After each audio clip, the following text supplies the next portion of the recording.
നമസ്കാരം. ശബരിമല കയറിയ യുവതികളുടെ ലിസ്റ്റ് സർക്കാരിന് നാണക്കേടായതോടെ പട്ടിക തിരുത്താനുള്ള തയ്യാറെടുപ്പിലാണ് സർക്കാർ.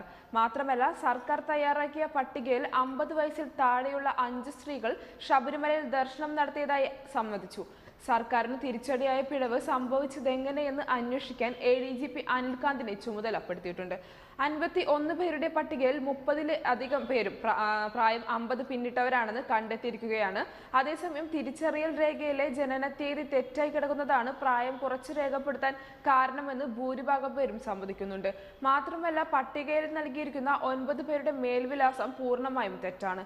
51 പേരിൽ 3 തമിഴ്നാട്ടുകാരും 2 ആന്ധ്ര സ്വദേശികളും അടക്കം 5 സ്ത്രീകൾ ശബരിമലയിൽ ദർശനം നടത്തിയവരും 50-ൽ താഴെ പ്രായമുള്ളവരുമാണ്. 44 വയസ്സുള്ള ആന്ധ്ര ചിറ്റൂർ സ്വദേശി ശശികലയ്ക്കാണ് കൂട്ടത്തിൽ ഏറ്റവും പ്രായം കുറവ്.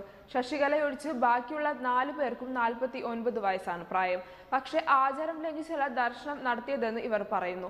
വെല്ലൂരിലെ 48-കാരി ശാന്തിയാണ് ദർശനം സംബന്ധിച്ച മറ്റൊരു സ്ത്രീ. എന്നാൽ പട്ടികയിലെ 30-ലേറെ സ്ത്രീകൾ 50 വയസ്സ് പിന്നിട്ടവരാണ്. ദർശനത്തിനായുള്ള ബുക്കിംഗ് നടത്തിയപ്പോൾ നൽകിയ തിരിച്ചറിയൽ രേഖയിലെ ജനനത്തീയതിയിലെ തെറ്റാണ് പട്ടികയിൽ വന്ന പിഴവിന് യഥാർത്ഥ കാരണം. അതേസമയം പട്ടികയിലെ 9 നമ്പറുകളിൽ വിളിച്ചാൽ ആ പറഞ്ഞിരിക്കുന്ന പേരിലൊരു സ്ത്രീയെ അവർക്ക് അറിയുക പോലുമില്ല. ഗൗരി എന്ന പേരിൽ കൊടുത്തിരിക്കുന്ന നമ്പറിന്റെ ഉടമ ദർശനം നടത്തിയ യുവതികളുടെ പട്ടികയിലുണ്ട് എന്നത് സർക്കാരിന് ആശ്വാസമാണ്. എന്നാൽ പട്ടികയിൽ സംഭവിച്ചിരിക്കുന്ന ഇത്രയും വലിയ പിഴവിന് കാരണം പോലീസ് പുലർത്തിയ അലംഭാവമാണ്. അതേസമയം പോലീസിന് സംഭവിച്ച പിഴവിൽ തങ്ങൾക്ക് ഉത്തരവാദിത്തമില്ലെന്ന് സുപ്രീം കോടതിയിൽ സർക്കാരിന് വേണ്ടി ഹാജരായ അഭിഭാഷകൻ പറയുന്നു. പിഴവുകൾ ഉണ്ടാകാമെന്ന മുന്നറിയിപ്പോടെയാണ് പട്ടിക കൈമാറിയതെന്നാണ് പോലീസിന്റെ വാദം.